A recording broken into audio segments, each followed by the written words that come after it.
Alright guys, I'm going to show you how I treat my ringworm cats. So as you can see, I have a gown on. I have, this is just a stainless steel litter box. Lime sulfur does kind of ruin the surface of stainless steel, so this is my ringworm specific one. I have pieces of sponge. This is really warm water. I have 16 ounces and 1 ounce of lime sulfur. So I'm going to add this here. Warm water works best because it penetrates to the skin easier versus using something pre-mixed and cold. When you're done, you're going to fill this, you're going to dump out whatever's left. Fill this with hot water and spray until it's clear, because the lime sulfur can crystallize in the pipes and break your sprayer. So we're treating a cat with ringworm. You do this every 3 days or at least twice a week. This poor guy ended up with a really bad upper respiratory infection, so we had to quit dips for a while and give him medicine for that. And a lot of times if they get sick, they can get reinfected with ringworm. So he's had this for a little while. But we're going to dip him today because he no longer has upper respiratory. Come here, handsome. Come here, buddy. He knows what's happening. He can smell the lime sulfur. It's very smelly, but it works really well. Come here, girl. He's running from me. Come here, buddy. I know. Oh. So this is Gruyere. I don't know if I'm saying that right. I named him after the cheese. So this is Gruyere. We're gonna dip him. I don't actually do a full dip because it wastes a lot of dip. And if you're doing multiple cats, then you don't want to cross-contaminate the dip. So you would have to throw it all out and start over. So he's kind of used to this. I'm just going to kind of hold him in place. Get it saturated into his coat. I have my stainless steel table covered and my wall because this is pretty corrosive. It can it can rust stainless steel. You see what this litter box looks like. So you don't want to spray directly on their face. I'm just kind of spraying, rubbing it in. I know, buddy. He's so over this. We've done this so much. So, I know. What a good boy. Now, not all cats are going to behave like this. So, I have a couple of tricks for cats that are less bathe-worthy. One thing I'll do is take this carrier and stick them in the carrier so they can't get out through the back and sides. Or if they're really bad, I will put them in a cat trap, like a transfer cage, and do them that way. And just kind of spray them through the trap as best as I can, and then reach in and rub it all in and just repeat.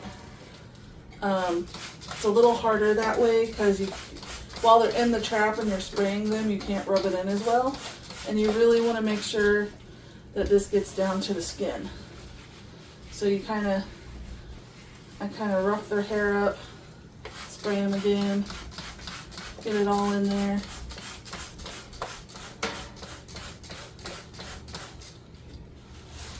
Yeah, what a good boy. What a good boy. Good girl. Good boy, yeah. Yeah.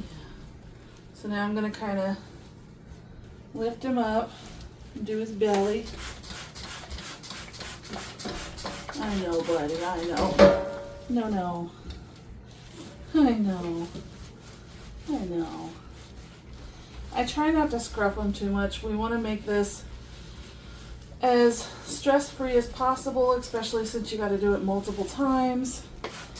You can wrap a towel around their neck and it's less abrasive than full scruffing. Come here, buddy. I know it. Let go. Let go. I know, buddy. He's so over this. Poor baby. So he's been treated for probably 3 months for this on and off since he kept getting sick and kept getting reinfected. But so far his current culture is 12 days old and no growth, so I'm hoping we're getting there. Oh, baby. Yeah. Does that feel good? So I've gotten most of his body. I'm gonna get under his tail. They don't like it. I know, it's so fun. I know. They don't like that. I mean, who really wants their booty sprayed? But we gotta get all your skin, buddy. Yeah, we gotta get it all. So, now that he has had his body done and we've rubbed this all in, I take this sponge, and you're going to use 1 piece of sponge per cat. And then I've got lime sulfur at the bottom of the bin here. And this is how you're going to do their ears and face. So on him, most of his infection was on his ears and face. So we got to really get it. You don't want to get it in their eyes because it stings pretty badly. I have some water spray that I can spritz them with if we accidentally get it in their eyes.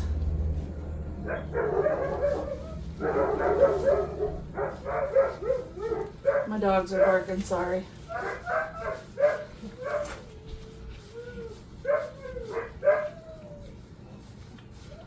Alright, so we got him all done. I will be right back. Sorry for that. My dogs were barking.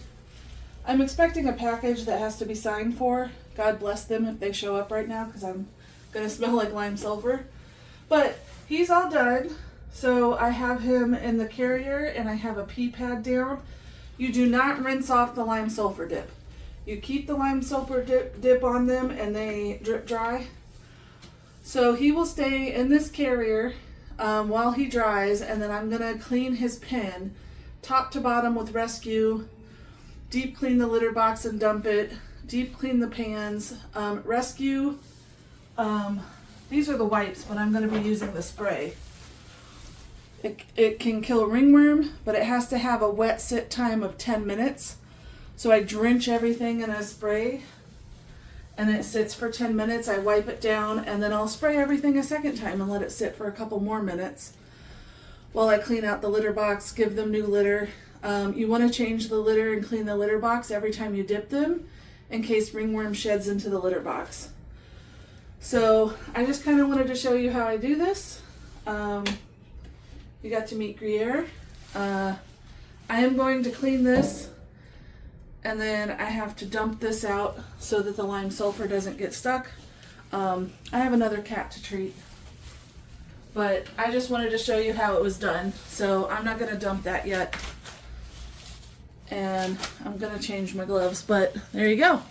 That's how I do my ringworm kitties. All right, so everyone has been dipped. After I dip them, I will take large puppy pads and I put it all on the bottom of these, even on the litter side, because they don't get their litter for an hour afterwards, unless I'm using pine pellets, but I didn't have enough left over. I'm trying to save what I have for my little kittens. So with clumping litter, I just put pee pads all on the bottom of these, and they don't get these bowls for an hour because they are a cheaper stainless steel and the lime sulfur will actually eat through it. But I just kind of wanted to talk about my setup. So I have, this is a 48-inch kennel, and that is a 30-inch kennel mounted to the side with Velcro straps. And then I cut a pass through so they can actually cut through, and that keeps the litter box separate. So if I open this, they can go through here. When I have a nursing mom with kittens, I'll put them in the small side If you see the back, I have a piece of wood paneling. I'm actually replacing those for ones like this. It's just a waterproof plastic. So I've replaced this one. It's zip tied in. I used a hole punch. I think I got a sheet big enough to do the backs of 3 of these for $25. And then for the sides on the littler ones, I'm using corrugated plastic. So I got to cut a back out still for this one. And then I need to cut the corrugated plastic for the little kennel. And I've got the plastic cut already for this one, but I was waiting until he was done with treatment. The reason why I'm switching to those is because they're 100% waterproof, whereas this wood paneling, the edges, when they get wet, when I clean it with Rescue, they kind of fray and soak it up and absorb it, and we don't want that. So I've been slowly replacing those. But he's got new toys. I need to put one on his little hanger. I haven't done that yet. I will use puzzles for engagement and, just to kind of keep them stimulated. So I'll put treats and food in this, give it to him. He digs it out, and I can put this in my dishwasher, and I'll wash it twice on like really hot water and with soap. I do the same thing with laundry. So these beds that they get, I literally wash them 3 times. The first time I use soap, bleach, and steaming hot water. My hot water heater is actually set a little bit higher so that the water is literally boiling when it's straight hot. And I will wash this 3 times. So I will do a deep water wash, and then I will do a hot water normal wash, and then a heavy duty wash. And that's all with piping hot water. And the last one I won't use soap because I want to get all the soap out of it. And then I will dry it at least twice on high heat for an hour to kill any ringworm particles on it. And the ringworm stuff gets washed by itself. And then I use a cleaner tab in my washer afterwards, or I'll wash it with straight bleach. But when I'm done treating them, I take my gown and gloves off. Those get put in the garbage can. I immediately take off everything that I'm wearing. It goes into the washer. And then I go straight upstairs and take a shower. So every single time I dip them, that's the process. So I'll dip them, clean their pins, strip, put my clothes in the washer, go upstairs and take a shower. Once I'm done fully treating these guys, though, I have a couple different means of fully sanitizing. So these trays come out, and then I can fully clean the table and everything underneath, everything in between. I have a pressure washer, so I can kind of set these out in my driveway and pressure wash them really well, and then spray them down with Rescue a couple of times. You really have to wash all of these rungs. So a scrub brush, or I like to use a thick like terry cloth washcloth with big loops to kind of get into all the crevices. But I'll wash all of that out. And then I have a couple different sanitizing machines.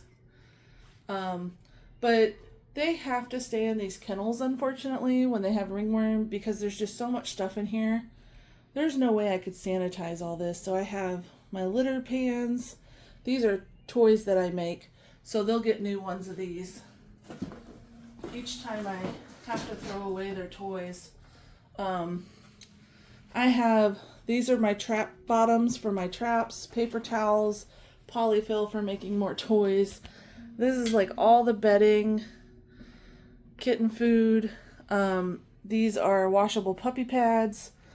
I have litter, I have a lot of supplies that were donated. So I've got wet food for the kittens, treats for the fosters, cardboard scratchers, those are my air filters, puppy pads, litter, food.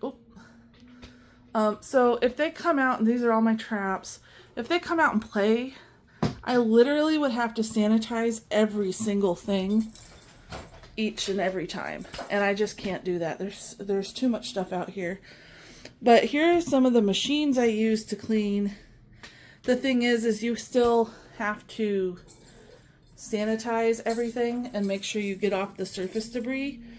But these are 3 different things. So this is a UV light, this is a UV and ozone lamp, and this is a full ozone machine.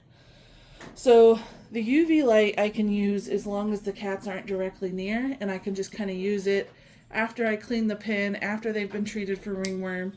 I just turn this on and go over the surface. And it just sanitizes what the light touches. This one emits both the light and ozone. The thing with ozone is nothing can be in the room when you're running ozone. So you have to, no animals can be out here, no people can be out here. You can set it for a timer. So 15, 30 hour or manual, which means it stays on until you turn it off. So I have to remove everyone from out here, shut the garage door, and then this door to my house is sealed, but on like a bedroom or something, you'd stuff a towel at the bottom of the door, run your machine. The light sanitizes everything that it can reach. So moving it around, running it for 30 minutes up high and then down low, and then at the other end you do the same thing. And then that will sanitize surfaces and also helps with odor control. It only helps with odor control though if you actually you got to clean your litter boxes, you got to wipe up any pee or vomit, like the actual, residue. Obviously, if you have a litter box with poop in it, it'll help eliminate the odors in the air. But if the poop's still there, it's going to continue to create an odor. And then this is a full ozone machine, which just emits way more ozone than the lamp does. And so I will use the lamp, and then I'll use the ozone machine by itself when no one's in here. So once they're treated, they're moved out, I've sanitized and cleaned the cages and the tables. I will use these two to sanitize everything. Anything that you use also, so like when I got done cleaning, I actually used the rescue wipe on this because I touched it with my gloves. And the other thing is this will have, I sanitize this out with rescue after each time.